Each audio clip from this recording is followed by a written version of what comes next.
Hi everybody, I've got to start with a confession, and that is that I have ball trouble, specifically with this mouse for the Archimedes series computers by Acorn. There is a non-functioning mouse ball. Hopefully you can see that in the center there.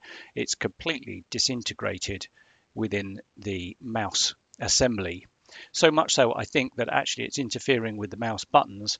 This left mouse button clicks perfectly fine, but the middle and particularly right buttons are not making their proper clicky contacts. This right one isn't even moving at all. I think that's because bits of the mouse have ended up underneath the mouse switch contacts here. But the starting point, I think, is to sort out this mouse ball and clear that out and replace it, which actually has turned out to be easier said than done. What that ball should look like is this here, which is from a second Archimedes mouse that I've got. But if you go looking online for replacement mouse balls like this, what you find is not this size. And let me compare this Acorn mouse ball for a minute with other mouse balls from the era. This first is from an Amiga mouse, and you can see, hopefully, that it's just a little bit bigger than the Acorn mouse, and it's trying to roll off the bench here. And this is a ball actually from an Atari mouse, considerably bigger still. So clearly, simply taking a mouse ball out of an Amiga or Atari mouse is not going to work. It's going to be the wrong size and jam up the mechanism. What I need is a replacement for exactly this size of mouse ball.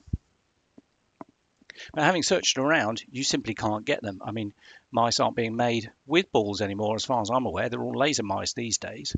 And even if you can find someone selling mouse balls, they tend to be these more standard sizes, not the smaller size of Acorn mouse ball that I've got here. So from searching around, and in particular, the experts on the Stardot website have suggested these. These are in fact bouncy balls for kids to play with, just standard size, which happen to be exactly the same size, hope you can see that, as the original Acorn mouse ball size. So I'm simply going to clear out the old mouse and what's left of it, the old mouse ball, and replace it with one of these. These bouncy balls come in a pack like this, and they're all sorts of different levels of squishiness. So some of these really quite squishy, other ones much harder. I need the hardest one I can find out of this set, because this actual mouse ball, it just doesn't compress at all. It's really super hard. The bouncy balls I've got here, even the hardest ones, have a little bit of compression to them. I think the other thing I've got to take into account is the weight of these things, the mass. This has a little bit of weight to it. It's not as much as, let's say, the Atari mouse here, which, as far as I can feel, that feels like a ball bearing, a steel ball bearing that's covered in rubber. This feels like, on the other hand, it's plastic all the way through, but it's still probably a denser plastic than is used in these bouncy balls. So I won't quite have the mass once I've done the replacement. And that might mean that the mouse won't work on shiny surfaces like this one. I will need a proper mouse mat to use it, but I think that's a small price to pay, given these genuine mouse balls are impossible to find. Now, the first step is to clear up this mess, I think, and that means opening up the mouse itself. All right, so I put some newspaper down here just to catch all the remnants of that mouse ball. I think there's nothing more for it, though, but to start opening this up by taking out this retaining screw, and therefore that cover, mouse ball cover, and then let's just try and lever this out without, I think it's just going to disintegrate whatever I do here.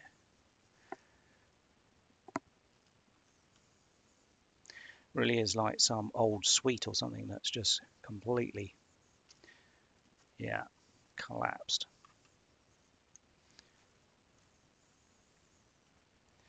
What a mess, and that's just flicked everywhere. I think I've caught most of it, and still some remnants here. Okay, I think that's got the worst of it out. Let's give it a good shake here, just to try and get everything out of there. I can still hear a few bits rattling around, but that hasn't freed up these mouse buttons as of yet. So I think further to go into this mouse. So let's start removing these screws around the edge, which are very tight. Probably means this mouse has never been opened up since it was manufactured. Put these screws to one side.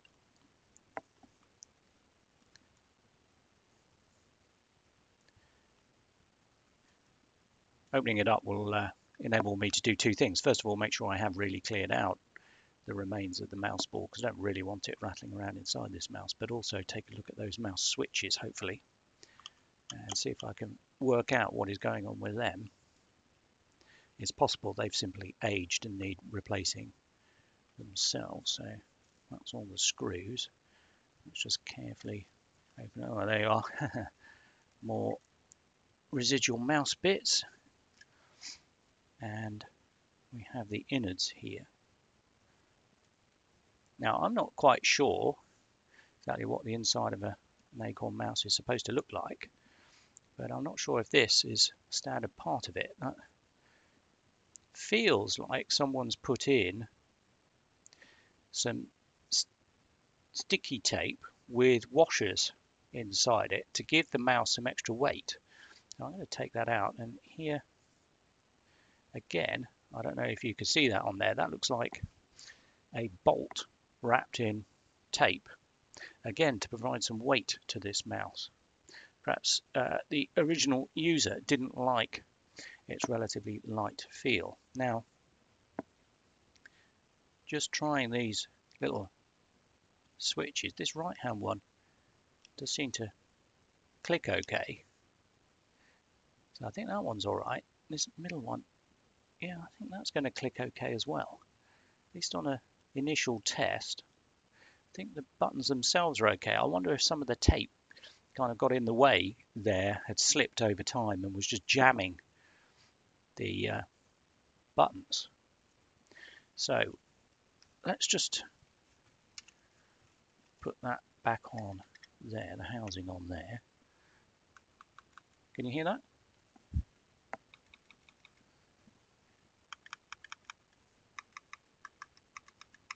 That's certainly sounding how the mouse is supposed to sound.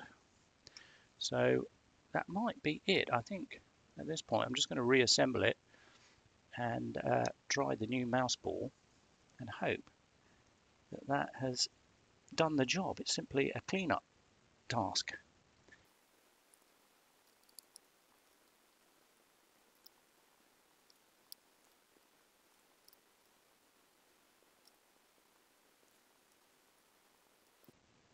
All right, that's the mouse body reassembled. When I say a cleanup task, the outside of this could also do with a jolly good clean. It's probably not showing up on the video here, but it certainly got quite a lot of muck from just general usage. You know, holding it in the palm of your hand, inevitably you get some muck on the mouse. So that will need a clean up. But let's try one of those bouncy balls in the mouse itself now. So I'm back to my pack of bouncy balls, and what I've got to do, as I say, is find a really hard one, and I think that's a good candidate. I think that one's the same. What about this purple one? That's similar as well. I think those two are probably the hardest out of them all. Pretty difficult to judge which one is harder there. Maybe they're the same anyway. Well, let's go with this yellow and red one. Pop that in there. That does fit okay. Actually, just for a moment, let's line it up side by side, the real mouse. Okay, they're different colors, but size-wise, that's perfect match. And if you are wondering, from what I recall, these are 20mm mouse balls.